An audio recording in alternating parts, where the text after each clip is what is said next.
और तीसरा काम कर्नल पुरोहित कर रहे थे। कर्नल पुरोहित आर्मी इंटेलिजेंस में थे और उनकी जो पोस्टिंग थी वो कश्मीर में थी, तो उनको काफी पैमाने पर आरडीएक्स मिलता था कुछ काम करने के लिए। तो वो आरडीएक्स वो चुरा के उसमें का 60 किलो आरडीएक्स वो पुणे ले आए। इतना आरडीएक्स, 60 किलो आरडीएक्स यानी बहुत बड़ा आरडीएक्स होता है, उससे बहुत बड़ी तबाही हो सकती है। तो ये आरडीएक्स उन्होंने रखा और जो देश भर में ब्राह्मण्यवादी संगठन के नौजवान हैं, वो नौजवानों को उन्होंने शॉर्ट टर्म ट्रेनिंग, बम बनाने का ट्रेनिंग देना शुरू किया और उनको ट्रेनिंग देके हर एक को उन्होंने थोड़ा थोड़ा आरडीएक्स दिया और कहा कि जितने बम धमाके करना कर दो। तो आप 2003 से 2008 उस वक़्त का अगर नज़ारा सामने लाएंगे तो आपको पता चलेगा 2003 से 2008 तक हर महीने 2 महीने में बम धमाके होते थे और उन बम धमाकों के लिए मुस्लिमों को जिम्मेदार पकड़ा जाता था, मुस्लिम लोगों को अरेस्ट किया जाता था और मुस्लिमों को बदनाम किया जाता था। ये करने में उनको किसने मदद की? ये करने में अभिनव भारत को आईबी नाम का अपना जो गुप्तचर संगठन है उसके लोग यहाँ पर मौजूद होंगे। ये गुप्तचर संगठन पूरी तरह से ब्राह्मणों ने काबिज कर लिया है पहले से। इस आईबी ने और मीडिया में जो ब्राह्मण छुप के बैठे हुए हैं, मीडिया का जो संपादकीय विभाग होता है, एडिटोरियल सेक्शन होता है, उसमें 90% लोग ब्राह्मण छुप कर बैठे हैं। तो इन्होंने मिलके मुस्लिमों पर ये दोष लगाया, किया इन लोगों ने, और दोष लगाया मुस्लिमों पर, बदनाम किया मुस्लिमों को। तो एक काम अपना लेफ्टिनेंट कर्नल पुरोहित ने किया और ये सिलसिला कब तक चलता रहा? बम धमाके होते थे, दूसरे दिन मुस्लिम संगठनों के नाम आते थे, 4 दिन के बाद कुछ मुस्लिम लोगों को अरेस्ट किए जाते थे, उनको बुरखे डाल के उनको कोर्ट के सामने पेश किया जाता था, ये सब फोटो आते थे।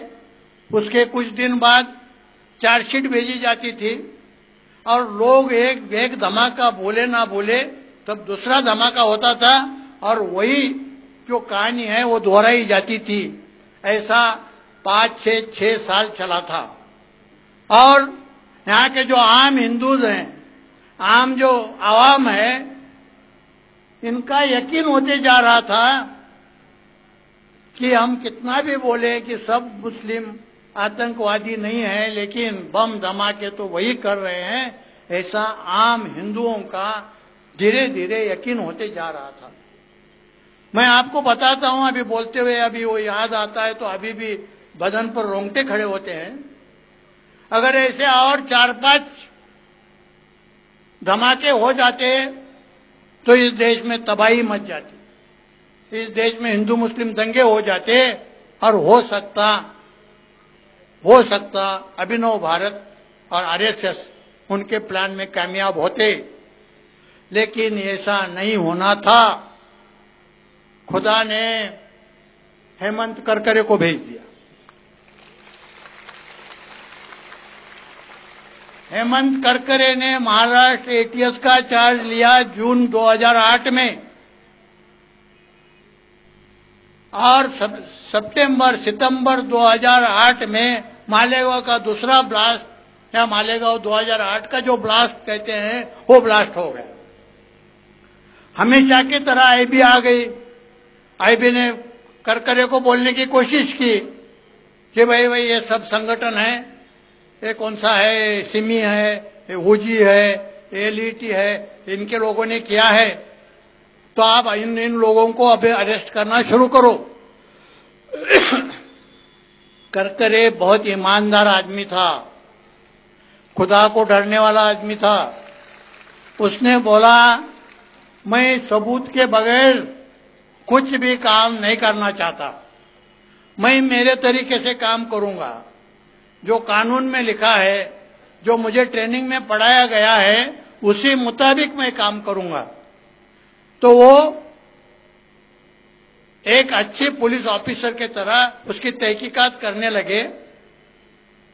जिस जगह पर ब्लास्ट हुआ था वहां की उन्होंने तहकीकात की। वहां उनको एक मोटरसाइकिल मिली, उसकी जांच अच्छी तरह से उसका निरीक्षण जांच करने के बाद उनको पता चला इसी बाइक पर, मोटर बाइक पर ये बम लदे थे और उसी से स्फोट हो गया, उसी से धमाका हो गया। उन्होंने उसके मालिक को ढूंढने की कोशिश की तो उसके मालिक कौन निकले? साध्वी प्रज्ञा सिंह ठाकुर। तो उन्होंने साध्वी प्रज्ञा सिंह ठाकुर को अरेस्ट किया। उन्होंने कभी सोचा भी नहीं था, ख्वाब में भी नहीं सोचा था कि मुझे पुलिस अरेस्ट करेगी, लेकिन उनको जब अरेस्ट हुई तो वो घबरा गई और उन्होंने बाकी लोगों के नाम बताना शुरू किया। तो फिर करकरे ने लेफ्टिनेंट कर्नल पुरोहित, दयानंद पांडे, श्यामलाल कोई तो नाम था, समीर कुलकर्णी, ऐसे सब लोगों को अरेस्ट करना शुरू किया। ध्यान में रखिए सब लोग ब्राह्मण थे। और इनको अरेस्ट करने के बाद ऐसे 11 लोगों को उन्होंने गिरफ्तार किया। और सबसे बड़ी बात अगर क्या हुई तो उन्होंने उसमें से दयानंद पांडे और लेफ्टिनेंट कर्नल पुरोहित से 3 लैपटॉप बरामद किए। एक लैपटॉप बरामद किया कर्नल पुरोहित से और 2 लैपटॉप बरामद किए कर्नल दयानंद पांडे से। लेफ्टिनेंट कर्नल पुरोहित का जो लैपटॉप था उसमें अभिनव भारत की पूरी जानकारी थी, वो जो भी संगठन है उसकी पूरी जानकारी थी। और दयानंद पांडे का जो लैपटॉप था उसमें मैंने पहले जो शुरू में बताए जो 30-40 मीटिंग हो गई, वो सब मीटिंग के ऑडियो और वीडियो रिकॉर्डिंग थे। जब करकरे ने देखना शुरू किया तो उनको बहुत आश्चर्य हुआ कि जिस संगठन को, जिन लोगों को हम देशभक्त समझते हैं, जिन लोगों को हम राष्ट्रवादी समझते हैं, वो लोग सबसे ज्यादा देशद्रोही हैं। ये जब उनके बाद ध्यान में आई और उनको समझ में आया तो वो जो 3 लैपटॉप थे उसमें वीडियो और ऑडियो के 48 क्लिप थे। और वो 48 क्लिप में से